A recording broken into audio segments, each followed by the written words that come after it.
So let's come back to an attitude of kindness for others. Really realizing that, of course, anger may arise inside of us due to causes and conditions, one of them being the concept of self as an inherently existent entity. Another one being the self-centered mind that looks out for only our own happiness. But when we look at the long-term and short-term effects of anger, we see that it's really a dead-end path that brings only misery to ourselves and others. Even when we're angry on the side of virtue, even when we are self-righteous, anger doesn't work out well.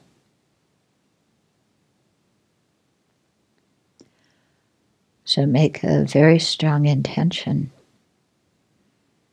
that as long as you live, you will do your best never to give in to anger or rage.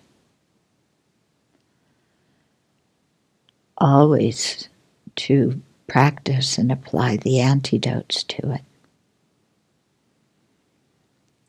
And to continuously develop an awareness of the kindness and the suffering of others, so that you can have an attitude of tolerance and patience with them, as well as forgiveness. And so in order to actualize that aspiration, then we need to learn the Dharma. And so we will share in listening and discussing today. Okay, so there's a question here asking me just to review from this morning because we talked about independent regarding two different levels of the misconception of self or the grasping of self. And so what's the difference in the meaning? So when we talk about permanent, partless, independent self, there independent means not relying on causes and conditions. So independent of causes and conditions. Okay? Yeah. And sometimes in that one of permanent, partless, permanent, unitary, and independent, some teachers describe it as independent, meaning that the I and the aggregates are independent from each other. Okay.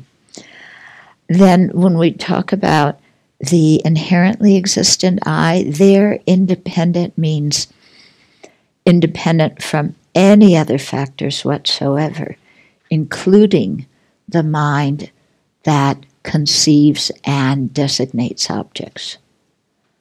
Okay, so that's the subtlest level of dependence when things existing by being conceived and designated, and so being independent of that is one characteristic of inherent existence. Okay. We left off on 142, going into the 7 ways. So we talked a little bit about the 5 ways that Nagarjuna brought up, and then Chandrakirti added 2 more points to it. So let's go through the 7 points. They start on 142 and they go to 144, okay? So I should add, actually, that these 7 points, as well as the 5 points, all can be reduced to 2. Okay, So the 2 points are that the self and the aggregates are completely identical, are one and the same thing. And the second is that they are totally separate and unrelated. And the other 5 all fall into one of those 2 options. Because the thing is, when something is inherently existent, then there's only certain ways that it could possibly exist. And that is being either inherently one and the same with something else, or inherently totally separate. Because remember, inherent existence cuts out all dependence.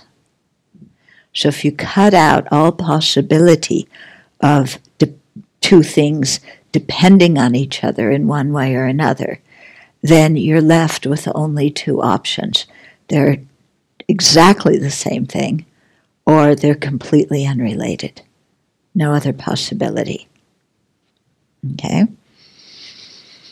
Also, if they're not dependent on anything else, they're going to be permanent, because one of the kinds of dependence is dependent on causes and conditions.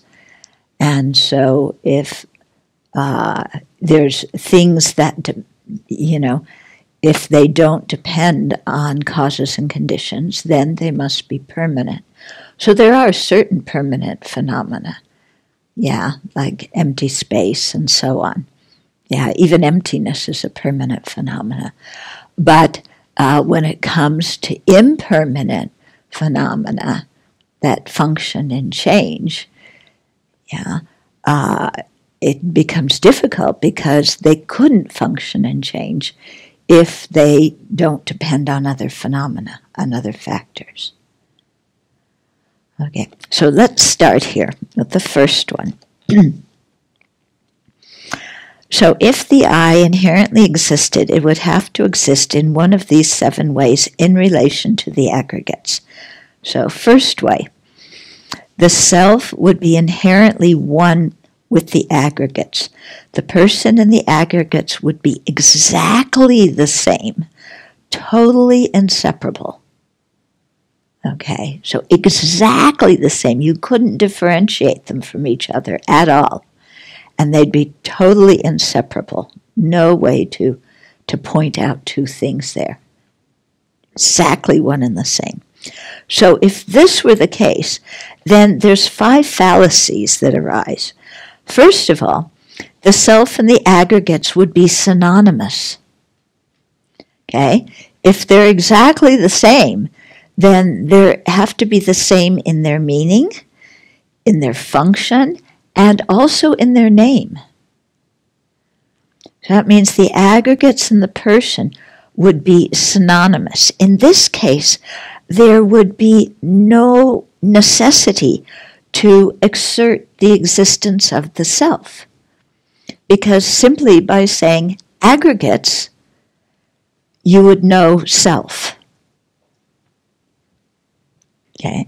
Or if you were saying one or the other of the aggregates were the self, like if you think the mind is the self, then simply by saying mind, you would also understand self. Or simply by saying body, you would understand person. Is that accurate? Is that true? Yeah. Does the self have the same meaning as the aggregates in general, or any one of them, such that you could completely do away with the word self? It would be totally superfluous. Okay? So then you would say, body is walking down the street, and everybody would understand that you're walking down the street. And you would say, mind is sad, and everybody would understand you're sad. Okay? Or you would say, body died, and people would understand you died. or someone died. Is that correct? No. Okay, so that's one fallacy that would happen if the I and the aggregates were one and the same thing. Second fallacy, since there's one person, there would have to be one aggregate. But there's 5 aggregates. So can you eliminate 4 of them and still have the person there? Or can you make 5 things become one, somehow squishing them together? No, that doesn't work. There's not one aggregate just because there's one self. Okay. And the third fallacy is since there's many aggregates, there would be many people. So, body would be one person, feelings would be another person, discrimination would be another person, miscellaneous factors would be many people, because there's many, many factors in that one. Consciousness, you'd add another 6 people there. Yeah? So, are there that many people when you say, I? No. Okay. So just because there's many aggregates, it doesn't mean that there's many people. There's still one person. Isn't there? Yeah. Okay. Then another fallacy is the agent, here the person, and the object, the aggregates, would be one. Okay, so we talk a lot about agent and objects. Yeah, comes a lot.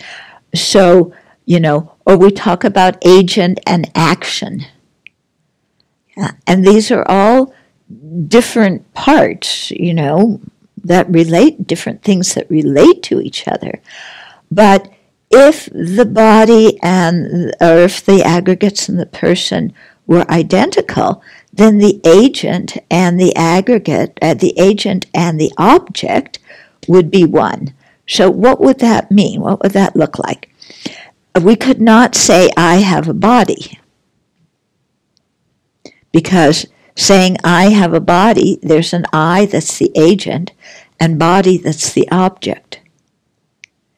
If the I and the aggregates would one, again, the body and the aggregates would be one thing. So you couldn't say, I have a body. You couldn't say, I have a mind. Okay? Or you couldn't say that the I appropriates the aggregates. The I clings to the aggregates. Because if 2 things are identical, they can't operate on each other. Yeah? I mean, what's a good thing? Recorder. Recorder is one thing. You can't say recorder records recorder. Yeah, if it's one thing, it can't be 2 things that operate on each other or depend on each other. Okay, then the 5th one would be the aggregates and the person would arise and cease together. So this was mentioned in the Pali refutation too, that the aggregates and the person would arise and cease together. Because if they're exactly one thing, then, one thing arises and one thing ceases. You wouldn't have 2 things there. So, the aggregates and the self would arise together, they would cease together. Now, on one level, yeah, that sounds correct. I'm born, I die. Okay. But if we scratch a little bit more and investigate this, okay, if they arise and cease together, okay, then they would arise and cease inherently, because, that we're investigating inherent existence here. So that means that the person would be permanent because it would be independent of other factors. Okay, so it would mean that when one moment of the person ceased, the whole person would become non-existent. Or when one moment of the body ceased, the person would become non-existent because they're one and the same thing. So in other words, if things arised and ceased inherently, when they arise, they would arise without causes, and they could arise from nothing. And when they ceased, there would be no continuity whatsoever. Okay? So that means that, if things arise and cease inherently, that one moment of something is not related to the next moment. If you look, is one moment of your body related to the next moment of your body? They are. Moment one of your body is the cause of moment two of your body. It's not exactly the same as moment two, because there's other factors that have come in there and influenced it.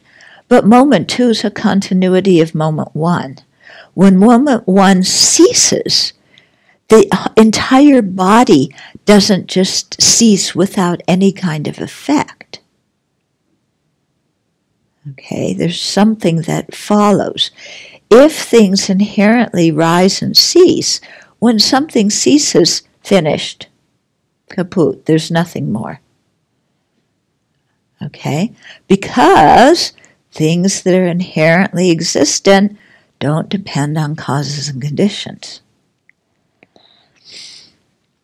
Okay, so, two moments in a continuity would be completely unrelated.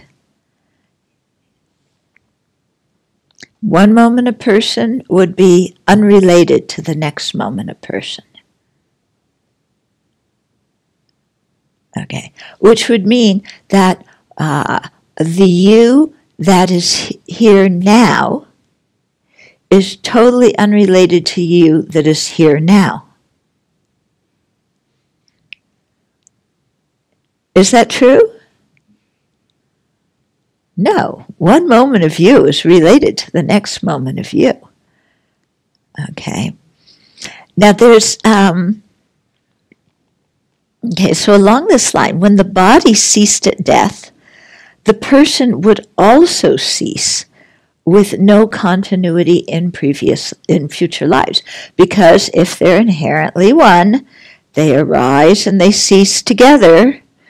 When the body ceases, it disperses, it becomes, dust or chemical, all the fertilizer, and there's no continuity of the body as a body, which would also mean there would be no continuity of the person as a person.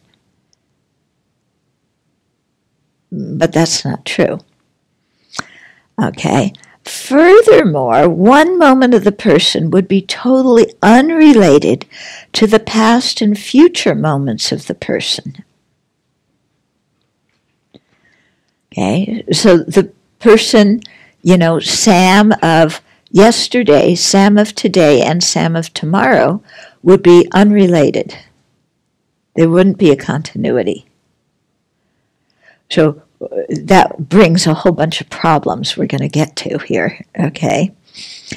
And so in that case, we could not speak of the I as a convention in saying, in the past I did this, now I'm doing this, in the future I would do that, because those three people in the past, present, and future would be totally unrelated to each other. Okay, that's not true, is it? Okay. It would mean if you went to school, what you learned on Monday, you would not remember on Tuesday. Sometimes that's true.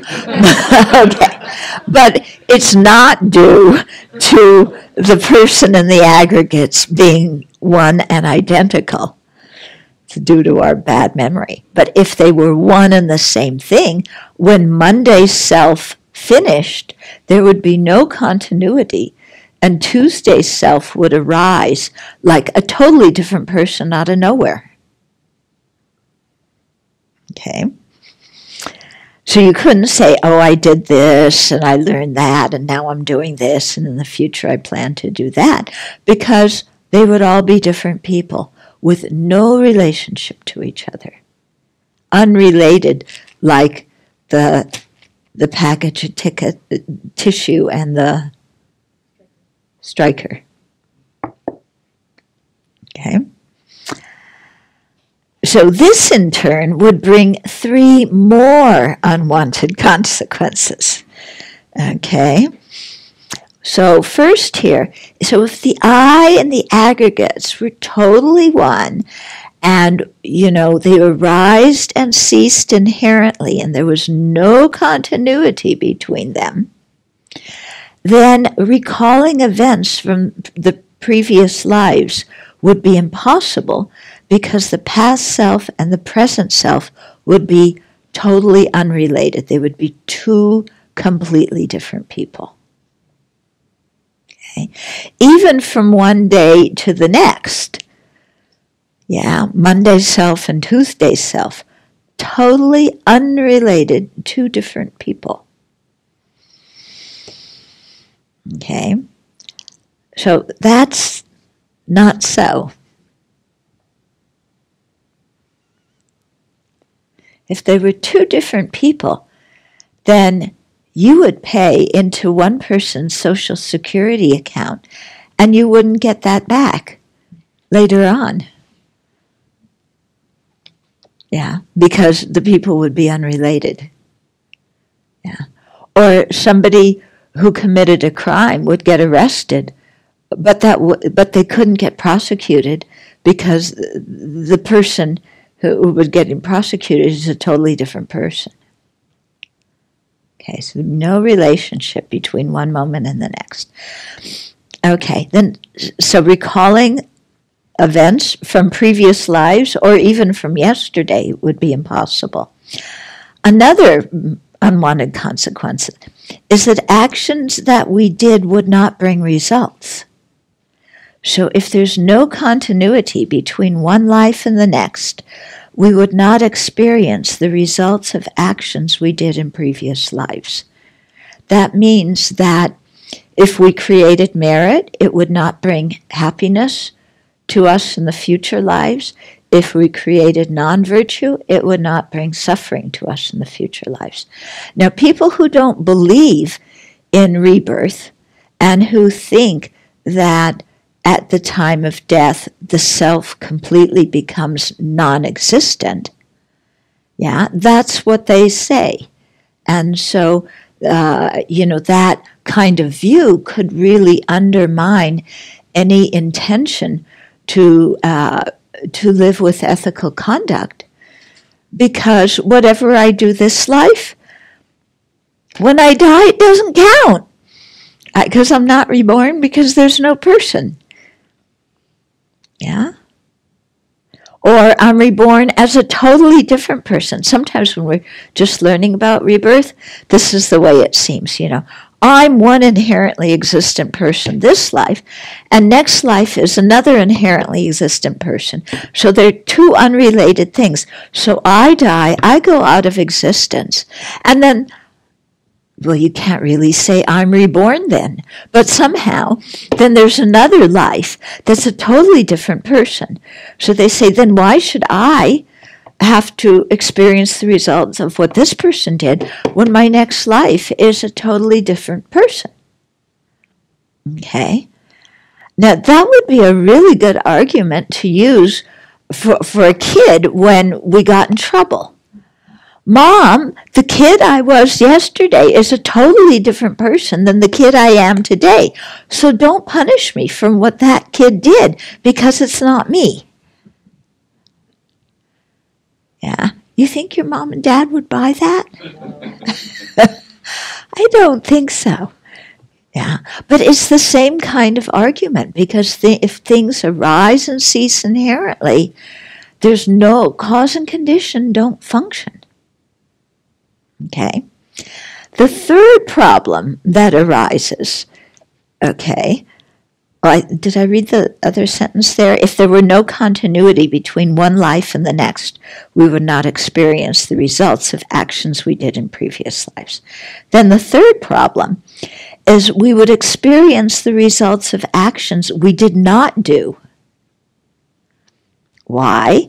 Because if the person of each life were inherently different from the person of preceding and subsequent lives, we could experience the results of actions done by other people because they would equally be inherently different. Okay? So if there's no relationship between, let's even do it this life, okay? If there's no relationship between children on Monday, children on Tuesday, and children on Wednesday, they're three totally different people, unrelated. Then first of all, what I did on Monday wouldn't influence what happened on Tuesday and wouldn't influence what happened on Monday, because there's three separate persons. But also, if you still want to say that karma exists, since Monday, Tuesday, and Wednesday children's are inherently separate, then also you and I are totally different objects. So we're equal in being totally different. So then what you did on Monday, I could experience the result of on Tuesday. Okay? Is that so? Yeah? You eat bad food on Monday and I get a stomachache on Tuesday? It's all their fault. Yeah? Or, you do a fantastic project on Monday and I get the credit on Tuesday? That doesn't work. But you see, if things were inherently existent, you and I would be totally other, and me from Monday, Tuesday, and Wednesday, those three people would be totally different from each other. So then, cause and effect just kind of breaks down. Okay? Even in this life, there would be no continuity of the person from one moment to the next, making it impossible to remember events or experience the results of actions done earlier in this life. But we remember sometimes where we put our car keys yesterday. Yeah? And, we go to school when we're little so that we'll have knowledge that we can use when we're older. But if the kid you and the adult you are totally unrelated, then going to school would be useless. Yeah, try that argument with your parents. That one's not going to work either. So then the second of the seven, so you see, even within the first, there's many, many branches of unrealistic consequences that would happen if the I and the aggregates were the same. Then if the I and the aggregates would be inherently different, totally unrelated, the person would be inherently different than the aggregates. On the conventional level, the self and the aggregates are different. They have different names and they, do different things. Okay? So they have different names and they appear differently to the conceptual mind. Okay? So body and person have different names. When you say body, you get one image to the conceptual mind. When you say person, you get another image. Okay? They have different names and appear differently to the conceptual mind. However, if they were inherently different, they would be totally separate, and two faults would result. First, we would be able to see the person and the aggregate separately. Okay, because they're inherently different and unrelated. Yeah, so you can see the striker and the tissue packet separately. Yeah, so we would be able to see the person and the aggregates separately. So the person could be here, and the aggregates could be here. What do you think of that? Okay, you're over here, and your body's over there. That makes sense? No. Okay, because the aggregates and the person depend on each other. Yeah, wherever the body is, we say that's where the person is. Whatever the mind's doing, we say that's what the person's doing. Okay, so these things are related, but if they were inherently existent, they couldn't be related in any way, shape, or form. Second disadvantage is there would be no reason to label I in dependence on those aggregates, because there would be no relationship between them and the person. Yeah? So you don't label striker on this, because this and this are two different things. So if the person aggregate had no relationship, you wouldn't, designate I in dependence upon the aggregates. Yeah, but we do, don't we? Yeah, the I and the aggregates are related. They're not inherently one and the same, but they're not inherently separate from each other. They're dependent. Okay. Then the remaining 5 relationships between the self and the aggregates can be subsumed in the first 2 alternatives. Okay, so this gets easier here. So the third alternative is the self would inherently depend on its parts. Yeah, so if the self inherently depended on the parts, yeah, they would be different things. They would be a self, and they would be parts. And the self inherently depends on the parts. Conventionally, the self does depend on the parts. But inherently, you would have 2 separate objects, one depending on the other. But that's not how it works. Or, fourth alternative, the parts would inherently depend on the self. If either of these were the case, the person and the aggregates would be inherently different.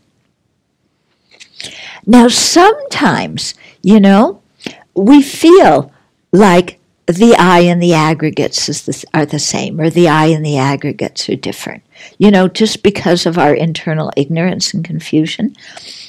So sometimes, okay, the I depending on the aggregates, or the aggregates depending on the I, yeah, it would be like, okay, in the case of the aggregates depending on the I, it would be like there was one big I, and the aggregates were all fitted into that. Okay, so it would be like, peanut butter spread over bread. The I keeps all the aggregates together. Yeah, otherwise the aggregates would float off. Yeah, so the aggregates are depending on the I. Yeah, the other one is the I depending on the aggregates. And there the analogy is you have all these aggregates, and somewhere inside of them there's the I, so like a forest with a lion roaming in it. Okay, but that's not exactly it either.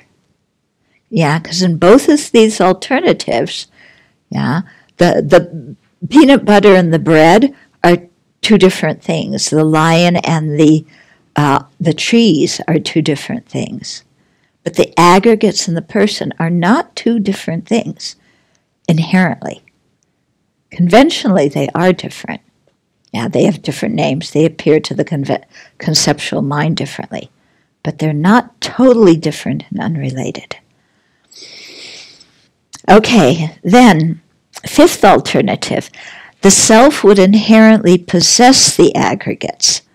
Okay, so in this case, either possibility one, the self would possess the aggregates like a person possesses a table, in which case they would be inherently different. You would have all the problems of inherent difference. Or the self would possess the aggregates like a person possesses her ear, in which case they would have to be inherently one. And we've already refuted that. That doesn't work either. Okay. Then the last two, okay, here's one that Chandrakirti added on. The self would be the collection of the aggregates. Now this one sounds enticing.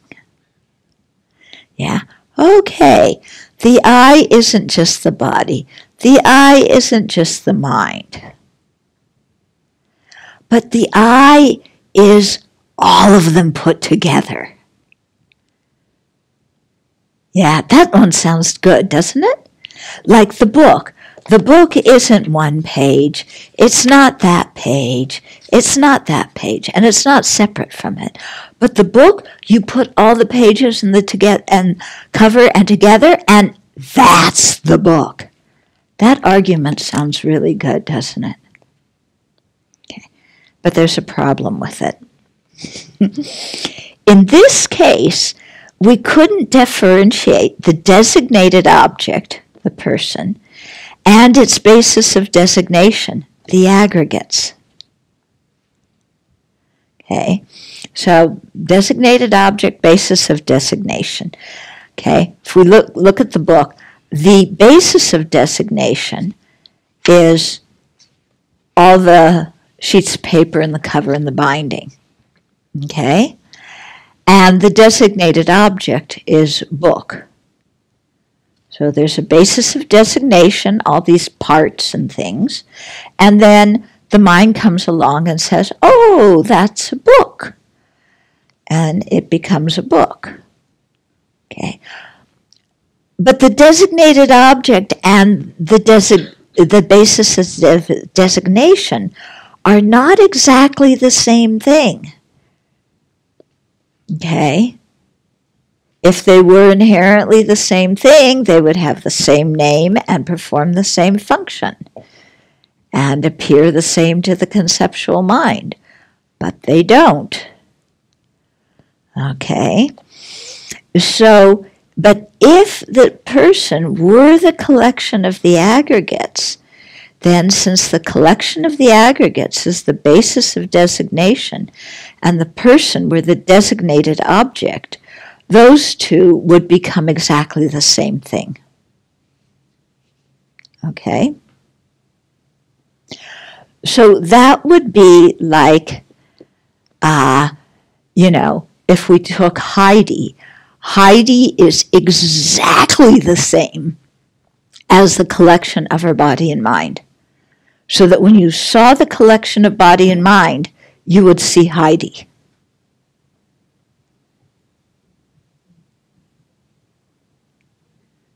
That's not going to work. Okay. Also, there's another problem with this. Let's see what comes up here. Okay, so the basis of designation and the designated object would be inherently one and the same. Furthermore, since each of the individual aggregates is not the self, the collection of aggregates could not be the self. For example, an orange is not an apple, so a collection of oranges cannot be an apple. So if we already went through, and each of the aggregates, the body is not the person, feelings are not the person, discriminations are not the person, miscellaneous factors are not the person, consciousnesses are not the person. So you have 5 non-persons. If you put 5 non-persons together in a collection, is that going to become a person? Yeah.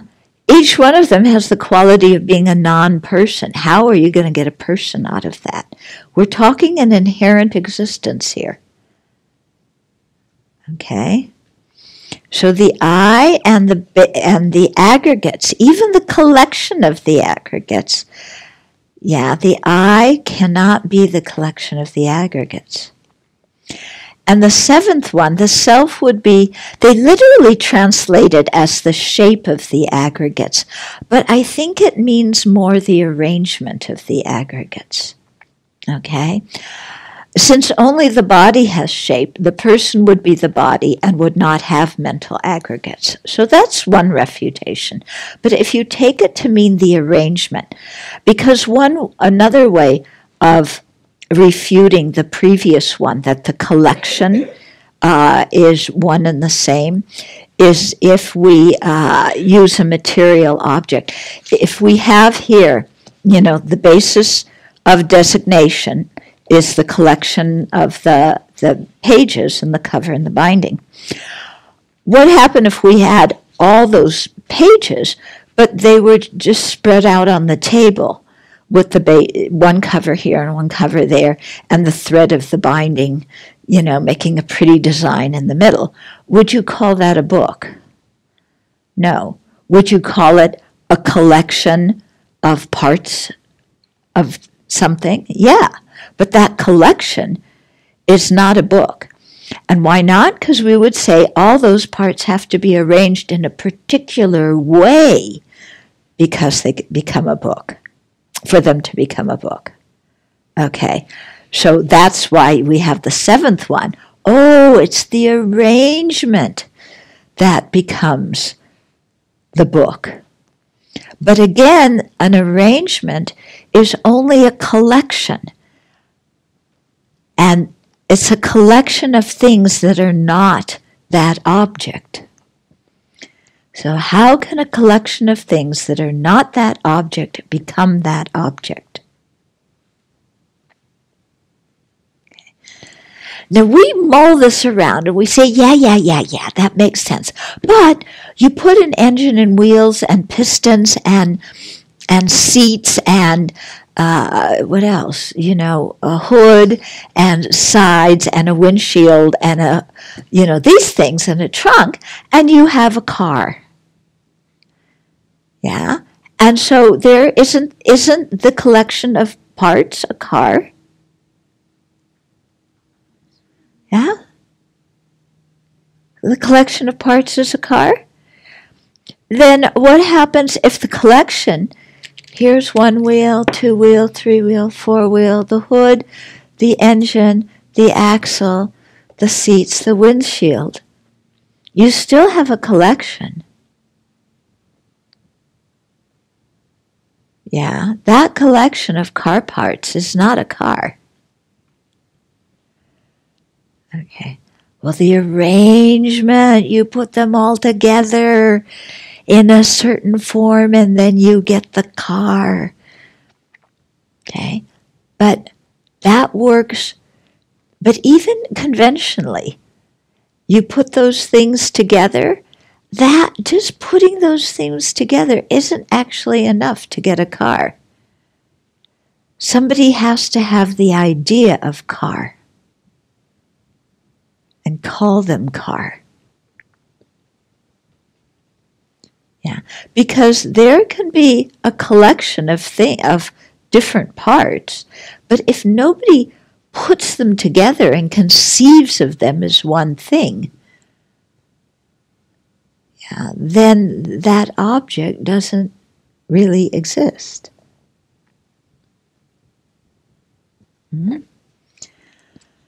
Okay. Through analysis, we see that the self does not exist in any of the 7 ways.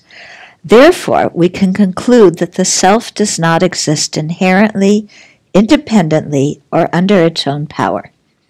However, the I does exist conventionally by being merely designated, and its existence is established by an unimpaired conventional consciousness. Okay, so it's like you put all the parts together And then somebody says, that's a car. And then we all know, oh, the word car refers to that object. All those parts have some relationship and they function together in some way. It's like what we call the United States. Yeah. There's a whole lot of pieces of dirt. Yeah. But we don't call that dirt the United States, or it doesn't become the United States until people have the idea that all that dirt has some relationship to each other. You know, they have some relationship in that they're all parts of this whole that we're going to call the United States. But until there was that idea of putting all that dirt together, the United States did not exist. Yeah, 1,000 years ago, all this dirt might have existed, but the United States didn't exist. So just having the parts there, and even the parts arranged in a certain way, doesn't mean that the object exists yet. What I wonder is, you know, along the Canadian-U.S. border, there's not a fence. Yeah. If you took some dirt on the U.S. side and threw it to Canada, would that dirt become Canada? And if you took that dirt and threw it back to the U.S. side of that line, would it become the United States? Yeah. So, could somebody from Canada throw a bunch of dirt across the border and then stand on it and say, and then a person in the U.S. come stand on that dirt from Canada and say, I'm Canadian and I'm in Canada?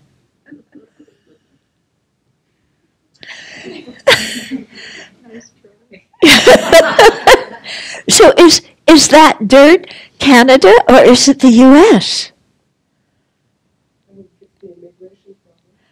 Yeah. Apparently, when there was prohibition, they made, because there wasn't a fence along the border, they would build a house that was like mostly in the U.S., but one room was in Canada, because then they can go in that room and drink and not get busted by U.S. law when it was prohibition time.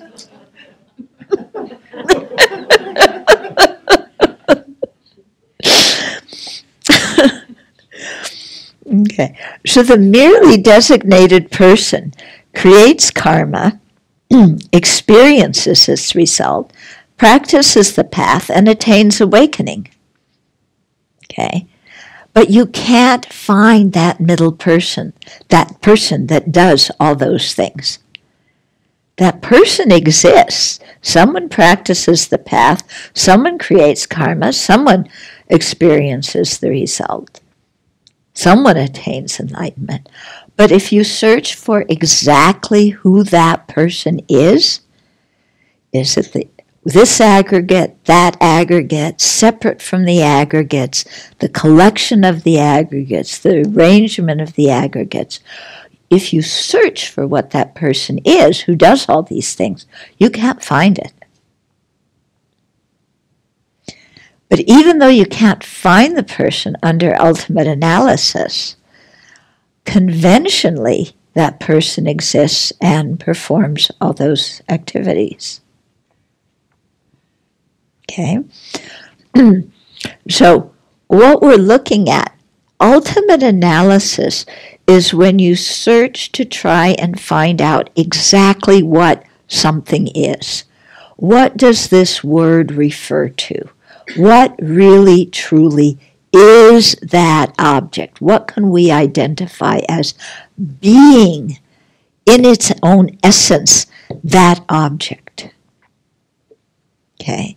When we search for the person, and we search in the aggregates and we search outside of the aggregates, we cannot identify anything that we can say that for sure is me, always has been, always will be. Okay? When an Arya meditates on emptiness and has direct perception of the emptiness of inherent existence of the person does not appear to that mind of ultimate analysis, to that mind of meditative equipoise. The person does not appear because you've been looking for exactly what the person is and you can't find it. All you find is the emptiness of the person. So there's no person that appears to that ultimate wisdom. But that does not mean that the person does not exist. Okay? Because the person appears to a conventional valid cognizer, which is a mind that is not analyzing what exactly the object is. It's an unimpaired conventional cognizer that's looking around, and knows, oh, there's Harriet. Okay? But if you look for who Harriet is, you can't find it. Or as Lama Zopa would say, this is brilliant. He would say, there's a clock on the table, but there's no clock in this thing. Okay. There's a clock on the table. Conventionally speaking, we're not analyzing what the clock is. Yeah. We have language and concepts so we can communicate with each other. We all, if we speak English, we all understand there's a clock on the table. No problem. We all see a clock on the table. If we ask, what exactly is that clock? Is it the face? Is it the, stand? Is it the backside? Is it the battery? Is it the display? If we look in all the parts that form the basis of designation for clock, we can't find clock. It's not like you open this thing up and a clock comes out of it. Or it's not that all these parts are here and the clock is over there. Okay, so in this object there is no clock. When we search with ultimate analysis, there is no clock here. When we don't search with ultimate analysis, we say there's a clock on the table. Both are correct because both are perceived by two different consciousnesses. If we're looking for the thing that's the real clock, it's going to be the Arya's meditative equipoise on emptiness that perceives the lack of an inherently existent clock here. The conventional consciousness is not functioning at that time. When the Arya comes out of meditative equipoise and looks around, oh, there's a clock on the table. So that clock is a valid object with reference to that conventional reliable cognizer. It's perceived by that conventional reliable cognizer. But that conventional cognizer does not see the emptiness of the clock. Only when you become Buddha can you see the emptiness of the clock and the clock simultaneously in one cognition. Only Buddhas can do that. So the middle way view avoids eternalism by negating the inherent existence of the person and avoids annihilation by asserting the person's dependent existence. Okay, so we avoid the two extremes. We can't say the person is, eternal is, eternalism means inherent existence. Yeah. So by negating inherent existence, we're negating the extreme of, an inherently existent or object or eternalism. And by negating the inherent, and by asserting the person's dependent existence, we avoid nihilism, which says there's no person whatsoever. Because sometimes what happens, if people don't understand this, when they have the meditative equipoise that doesn't see person, because you've been analyzing with the ultimate wisdom and you can't find a person, then some people say, well, that's the ultimate wisdom that realizes how something really exists. So if it doesn't perceive person, the person does not exist at all. It's totally non-existent. And that's not correct, because in terms of sentient beings, the person is not an object that is in the purview of that ultimate wisdom. Yeah, that wisdom cannot see the conventional object because it's in the process of negating inherent existence. The conventional reliable cognizer that sees the clock cannot see its emptiness, because for ordinary beings, when the clock appears, the inherent existence of the clock appears together with it. Okay, so just because the ultimate wisdom doesn't perceive the clock doesn't mean the clock is non-existent.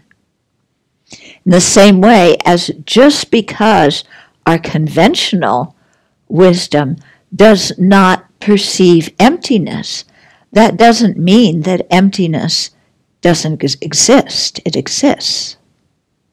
Okay. It's the same way as our visual consciousness cannot hear sound.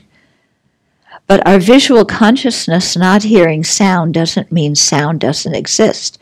It just means sound is not in the purview of the visual consciousness. Okay? Okay, next section. The 6 elements are not the self. So here we're seeing some of the different schemas or some of the different reasonings that Madhyamaka uses for refuting the existence of refuting inherent existence. Okay, so the 6 elements are not the self. Both the Pali and Madhyamaka analysis both the Pali tradition and Madhyamakas analyze the relationship between the 6 elements and the self. The Buddha said that the person consists of 6 elements: earth, water, fire, wind, space, and consciousness. The Pali commentary on the Majjhima Nikaya explains, here the Buddha expounds the reducibility, am I saying that right? Reducibility, existent by way of irreducibly existent. The elements are the irreducibly existent, but the person is not irreducibly existent. This is meant. That which you conceive as a person consists of 6 elements. Ultimately, there is no person here. Person is a mere concept. This Pali tradition commentary. Sounds like Madhyamaka, huh? So here, irreducibly existent is contrasted with conceived. Yeah. So according to the Pali Abhidhamma commentaries, the 6 elements irreducibly exist in that they are fundamental properties of phenomena that exist apart from mental conceptualization. So this is similar to the Vaibhasika and Sautantrika schools in Tibetan. Okay, so you have these, earth, water, fire, air, wind, which cannot be subdivided further. So they're irreducible. Okay, and they're the basic building blocks, at least of the material world. And consciousness, similarly is irreducible. Yeah, whichever way you cut consciousness, you always have consciousness. Whichever way you cut earth, you always have earth. Okay, so they exist apart from mental conceptualization. Yeah, because whichever way you cut it, it's still that thing. You don't have different things put together and then a conception added onto it. Okay? So the 6 elements irreducibly exist in that they are fundamental properties of phenomena that exist apart from mental conceptualization. And in that sense, they actually exist. They can be discovered on their own. It's kind of like scientists looking for the smallest particle. You can find it on its own. It's that kind of idea. And so they exist in contrast to things that are conceptually constructed. Okay? So from this viewpoint, the piece of paper would be conceptually constructed because you would have to add bits of all the different elements together and, see note. Yeah? But when you tore it up, you would stop seeing note. Okay, it's not the thermos would be a better example of that. Okay, when if you broke down the thermos into all of its different parts, you would stop seeing thermos. This does not mean that the elements exist independently. They are dependent, conditioned, and impermanent. So what's interesting is although the Vaibhasikas and Sautantrikas assert partless, independent, smallest particles, the Pali Abhidharma does not say that they're partless. It just says they're, the building blocks of the universe, but it doesn't say that they're partless. It's interesting. So conventional things, such as the person, exist due to conceptualization. How? You have to put the body and mind together and have the idea person. Yeah, so the person exists due to conceptualization. The clock exists due to conceptualization. You have to put the parts together and then think clock. The person is imputed or conceived dependent upon the 6 elements. Ultimately, there is no person. Only the 6 impersonal elements are present, and there is nothing about any of them that is a person or is personal. Yeah, this one makes us feel a little bit uneasy. One of my Tibetan friends said, I don't like this Pali analysis. It's too impersonal, because we want to see a person in there. There's got to be a person, something special in there. Yeah, but when you look, the physical elements, there's nothing personal about those. And even the mind, all the different consciousnesses and mental factors, there's nothing really that's personal about those. Okay. Earth, water, fire, and wind are metaphorical terms that represent the properties of solidity, cohesion, heat, and mobility. The internal space element is unoccupied space in the body. Proper wisdom sees these 5 physical elements as this is not mine, this is not I, this is not myself. Okay, so if you have these 6 elements and consciousness, what in them is mine, what in them is me, and what in them is myself? Nothing. They're all impersonal, aren't they? So it's interesting. Then we get an idea about what we are imputing when we say person. We're not just imputing a name. We're imputing there's something special there. Something personal. Do you get what I'm saying? Yeah? And yet when we dissect the parts, there's nothing really that's personal in all of that. In this way, insight into the material aspects of our existence is cultivated, and we become disenchanted with and dispassionate towards them. Because remember, one of the schemas was disenchantment, dispassion, and deliverance. So it's referring to that. Yeah.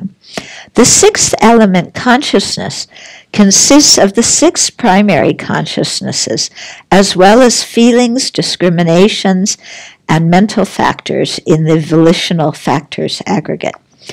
Nothing in the consciousness element is the person. That make you feel uneasy? Wait a minute, there's me in there. I'm special, there's me there. There is a continuous flow of dependently arising mental states from one moment to the next without there being a substantial self holding them together to become an individual person. Okay? So this is how we make choices without there being a substantially existent person or an inherently existent person that chooses. Okay? There's just the dependently arising mental states from one moment to the next, the flow of dependently arising mental states from one moment to the next. Yeah? That are affected by all sorts of other factors. And then in the process of that comes the thought, I'm going to go to college, or I'm going to get a job. But there's no person that decided that you can find. When we don't look and analyze, we say, I made the decision to do this or that. Okay? But when we analyze, we can't find somebody who made that decision. The Buddha clearly states that consciousness is not self. Okay? So I thought this was interesting because sometimes it said, the Vaibhasikas and Sautrantrikas, they're like the Pali tradition, and they say the aggregates are the self or the consciousness is the self. Here, the Buddha clearly states that consciousness is not the self. So Bhikkhu Sati, this is in Majjhima Nikaya, Sutra 38, Bhikkhu Sati believed consciousness exists in and of itself, independent of conditions, and transmigrates from life to life, creating karma and experiencing its results without changing in the process. So he thinks consciousness is the person. The Buddha reprimanded him, "Misguided man, have I not stated in many ways consciousness to be dependently arisen, since without a condition there is no origination of consciousness?" The Buddha then explained the 6 consciousnesses, showing that consciousness is not unitary. Consciousness can be understood to be dependently arisen in 3 ways.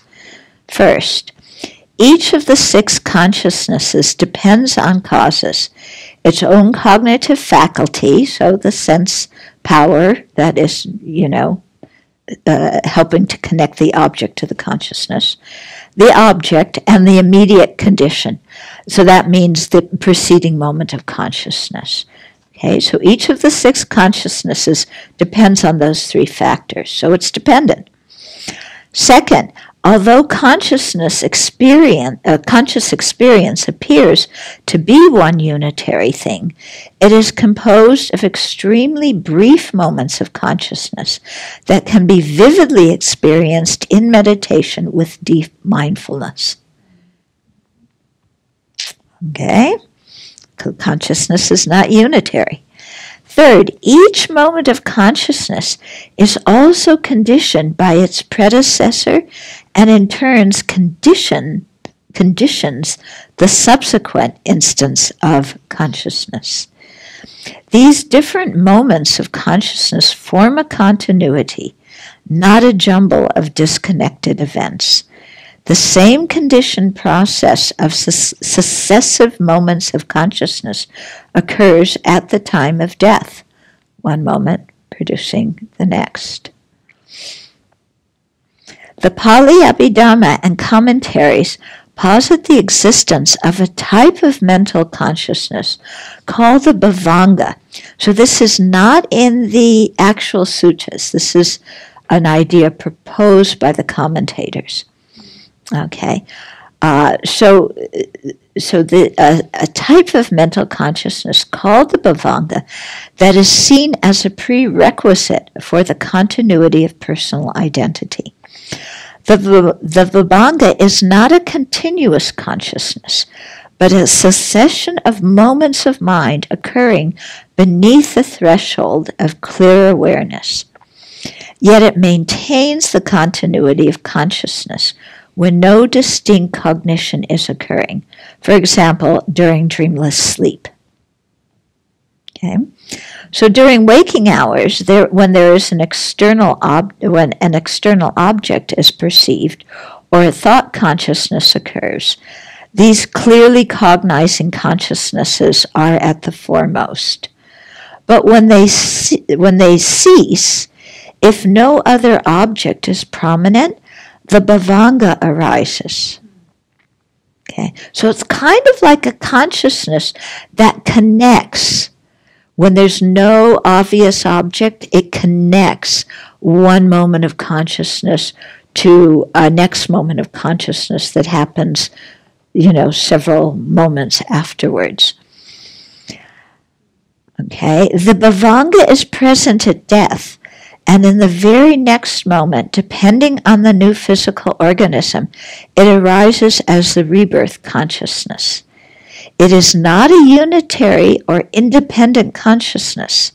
Like all other states of consciousness, it is conditioned and consists of a series of mind moments arising and ceasing in every split second. The texts sometimes refer to it as the stream of Vibhanga. So in some way, it made me think a little bit about the idea maybe of the subtlest mind or the idea of Rigpa. In Dzogchen, you try and catch these moments of subtlest mind in between moments of cognition. So it's not exactly the same. The idea of bhavanga isn't exactly the same as those. But you can see there's some idea of something maintaining the continuity when there's no manifest object of mind. Okay, similarly, the third link of dependent arising consciousness is the mind that takes rebirth in the next life. It too does not exist independently, but arises due to conditions such as ignorance and formative actions. So it's the third link. It arises due to the first 2 links. In summary, consciousness cannot be an independent self because consciousness consists of a series of mind moments, each of which arises and passes away very rapidly. And each moment of the various consciousnesses arises due to its causes and conditions. Nowhere in the Pali Canon or commentary is the mental consciousness or the collection of aggregates said to be the self. No phenomena whatsoever is posited as the self. So this thing, when the Buddha says, this is not mine, this is not I, this is not myself, he goes through all these, the 5 aggregates, the 18 constituents, the 6 sources, the 6 elements, each one of them. This is not mine, this is not I, this is not myself. Okay? So none of these things are posited as the self. In the Pali Canon, there is no notion of a foundation consciousness, like in the Chittamatra system, a foundation consciousness that carries the karmic latencies. The person is a conceptual notion imputed on the basis of the 5 aggregates. It is designated dependent on the 6 elements, and the word I and its cognates are mere conventions that are mistakenly grasped as evidence of a true self. Then, let's go to the end of this next section here, okay, so we can hear the Sanskrit version of this. The Sanskrit tradition also analyzes the relationship of the self and the 6 elements. Nagarjuna says in the Ratnavali, the Precious Garland, okay, verses 80 to 82, a person is not earth, not water, not fire, not wind, not space, not consciousness, and not all of them, so not the collection. What else could be the person? Just as a person is not real due to being a composite of 6 elements, so too is each of the elements not real due to being a composite. The aggregates are not the self. They are not in it. It is not in them, but without them it is not. It is not mixed with the aggregates like fire and fuel. Therefore, how could the self exist? Okay, so let's look at these verses briefly. Let's go back to verse 1. Okay, the 6 elements of a person, of a human being in the desire realm, together constitute a person's existence and are the basis of designation of that person. The basis of designation cannot be the designated object, the person. The self is neither any of the elements individually nor their collection. So that's the meaning of the first verse. It's not any of those 6 elements, and it's not all of them. So what other self are you going to find? Some self that's unrelated to those 6 elements? That's going to be hard to find.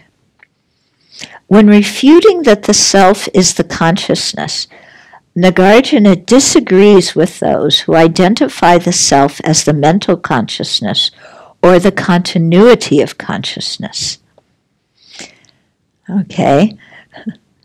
If we examine each successive state of ever more subtle consciousness, we cannot isolate any of them, saying it alone is a self.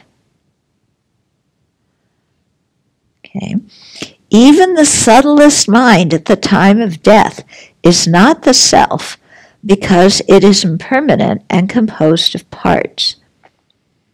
Furthermore, we say my clear light mind, conventionally indicating a person that possesses the clear light mind, that is the object that's possessed by that person. If the person and the clear light mind were the same, this could not be, because they would be completely identical with all those problems. If the person were the subtlest mind, then the self of this life would continue to the next life, because the continuity of the subtlest mind is present in the next life. Okay? So if the person were the subtlest mind, the continuity of that subtlest mind is in this life, and the continuity's in next life. But it's the same continuity when you look at it from a big perspective, but that continuity is composed of different moments of mind. Some are in this life, some are in next life.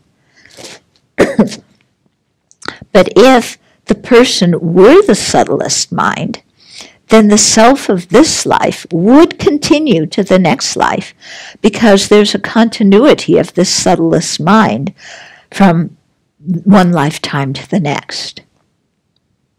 Okay, so the person can't be that subtlest mind, and it can't be the continuity of that subtlest mind, because that continuity is made up of parts. So which part of the continuity, this moment, this moment, this moment, this moment, would be the person? None of them. Okay, so we often designate the person in dependence upon the continuity of mind, but the person is not the continuity of mind, and it is not any of the parts of that continuity. Okay.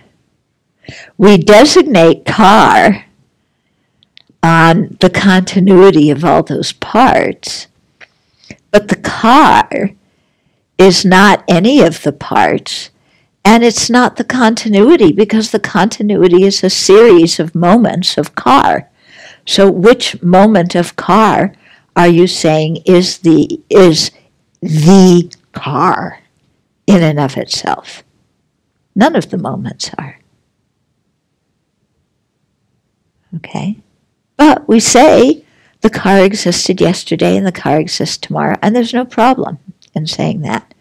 But when we analyze to try and find out which car existed yesterday and tomorrow, we can't find that car. Because all the moments of the car are different. So if the person were the subtlest mind, then the self of this life would continue to the next life, because the continuity of the subtlest mind is present in the next life. However, the person of this life dies and does not continue to the next life. If it did, then I would be Tenzin Gyatso in my next life, but that is not the case. Okay? And if the person of one life continued to the next, he would not only be Tenzin Gyatso this life, but he would be Gendon Drup, and he would be Sonam Gyatso, and all the previous Dalai Lamas. He would be all those people in this life. But he's not all those people, and he doesn't have multiple personalities. There aren't many people in that body. So in the first verse, Nagarjuna questions, if the person is not any of the elements that are its basis of designation, what else could the person be? This implies that the person cannot be found independently of the aggregates either. This negates the view of the non-Buddhists who assert a person independent from the aggregates. Nagarjuna does not conclude that the person, so here, person is not any of the six elements, but it's not separate from the six elements. Okay. Nagarjuna does not conclude that the person does not exist just because it can't be found in the six elements or independent on them. Rather, he says, and this is in verse 2, just as the person is not real due to being a composite of six elements. Okay, so the person, he actually isn't the composite, but depends on the composite of the six elements. Okay. He says that the person depends on the collection of the 6 elements that are its basis of designation. Because the person is dependent, it is empty of inherent existence. In the second verse, he speaks of the selflessness of phenomena, the elements' lack of inherent existence. Okay, so that's when he says, okay, so the person is due to being a composite of the 6 elements.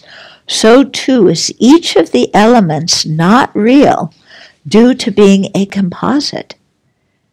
So each element is not inherently existing in and of itself. Okay? The elements too are empty because they exist dependent on their causes and conditions, their parts, and the mind conceiving and designating them.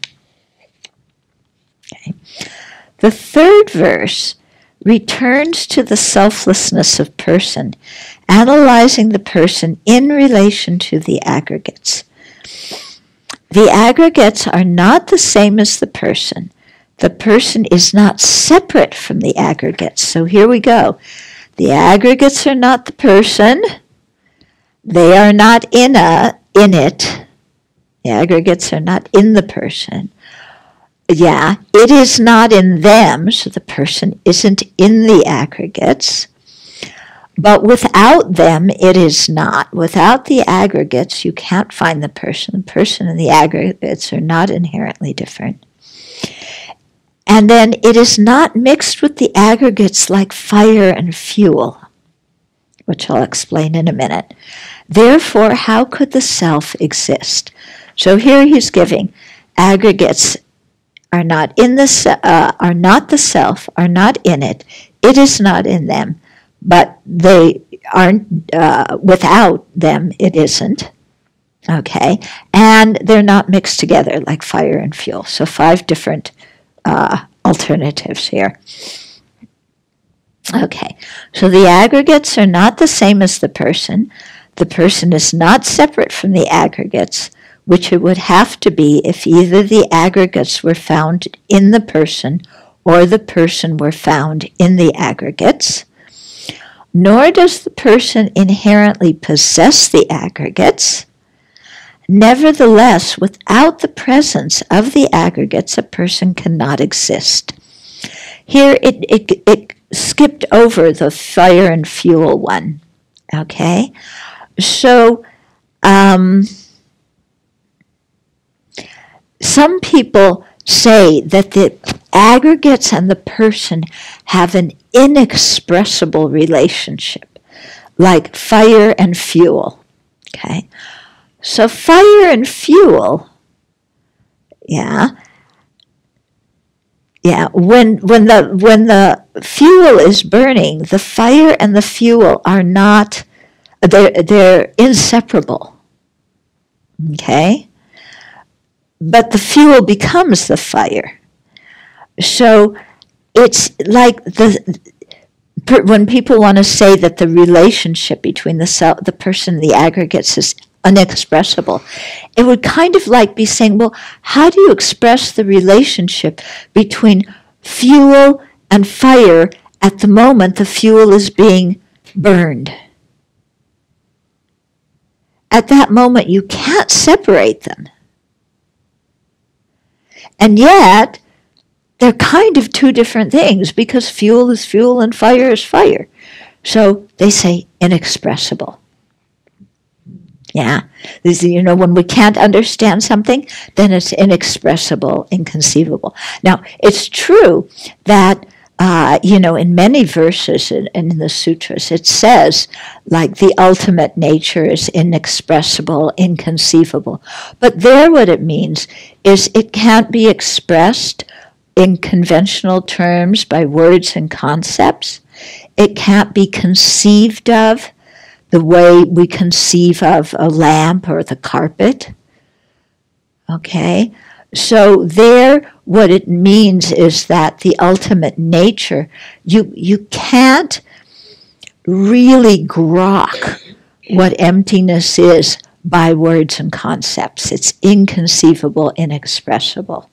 Okay, so that is a legitimate use of inexpressible, inconceivable. To say that the aggregates and the person have an inconceivable relationship basically means I don't know how to explain it. Yeah. And to Nagarjuna, that's not sufficient. Okay, you need to be able to explain it. Okay. So the person exists and depends on the aggregates, although it cannot be found among them. How then does the person exist? It's not there in the aggregates, and it's not separate from the aggregates, but it exists. How does it exist? By mere name, mere designation. Mere does not negate the basis of designation of the self, the aggregates. And mere does not negate the conventional self. Okay? It precludes the inherent existence of the self. By saying mere, it exists by mere designation. Mere means it's not inherently existent. Okay? While nothing can ultimately be identified as the person exists on the nominal level. By weaving dependent arising in with the refutation of inherent existence, Nagarjuna illuminates the compatibility of emptiness and dependent arising. This is the meaning of the middle way. So when His Holiness and I were writing the book, did he give me the information or did he ask me to do research and bring things in? In terms of the Pali tradition, he asked me to do that research. He knows something about the Pali tradition, and so some of the things are things that he said. But for example, in this whole chapter, the position of the Pali tradition comes from the research that I did. Yeah, and I consulted Bhikkhu Bodhi quite a bit during this process. He was quite kind and answered a lot of my questions. Okay, so, His Holiness believes in rebirth, and the Tibetans have this tradition of identifying the rebirths of certain very well-known teachers. Yeah. You see, in some people's mind, people then think, then there's a real self, because you can identify here was Ling Rinpoche in this life, here's Ling Rinpoche in this life. There must be a real self that connects the two. So you can see just this innate self-grasping arise in the minds of people who study emptiness. Because you meet the incarnation of your teacher and you're looking, is this the same person? And people will say to you, did he recognize you? As if, Ling Rinpoche, there was a soul that picked up out of the old body, went and then plunk, went into the fertilized egg in the new body. Yeah, no. From one rebirth to the next, you can have very different personalities. The personality of the 13th and the 14th Dalai Lamas, very different, from what I hear. Yeah, so you can have a different personality, so there's no self in this whole rebirth process. Okay, so we're not saying there's no self at all, because we say, you're sitting there. You exist, don't you? We're not saying you don't exist. We're saying that we don't exist the way we think we exist. Okay, so we think of ourselves as these concrete, identifiable people with essences who exist under our own power. We don't exist that way. But we do exist. People are sitting in this room. Okay, so they say this is one of the most difficult points in this whole realization of emptiness, is to negate inherent existence and then to establish conventional existence. They say this is the most difficult point. Okay, so we're not saying the person doesn't exist. Now, in terms of where the ego fits in, the word ego in English has many, many different meanings, and how we use it today is very different than how Freud used it. He was the one who invented that term, I believe. Yeah, he invented it. So there the ego was kind of a moderator between the id and the superego. Now, when we say ego, we're referring to self-centeredness, or a very self-referential, selfish mind. So the word ego is not really found in Buddhism because it means so many different things in English, but we can see some of the meanings of ego expressed in different Buddhist concepts. So yes, for example, in Buddhism we talk about the self-centered mind. Yeah. So you may want to call that ego, you may not want to call that ego, but we talk about a mind that just thinks me, me, me, I'm the most important, what I want I have to have. Okay? But we're not saying that no person exists. Yeah, but it's what I just explained here in the Sanskrit view is the Dalai Lama's view. Yeah, it's not my idea. This is the view of the tradition. How His Holiness explains it, based on Nagarjuna's teaching. Well, not all concepts are wrong, okay, because we can have the thought, this is green, and that thought is a correct thought. But a concept does not get at the actual object itself. There's the medium of what we call a conceptual appearance. Okay? So there's the difference between seeing an object directly with our senses and thinking about the object, but through the medium of this conceptual appearance. Yeah. So ideas and thoughts and concepts can be useful. What we're doing now, we're using ideas and thoughts and concepts to learn, aren't we? Yeah, they're useful. We have to learn how to think correctly. However, when we get to realizing emptiness, we start out with a conceptual understanding, but eventually in our meditation, unifying serenity and insight, we want to go beyond that conceptual understanding to direct perception with our mental consciousness.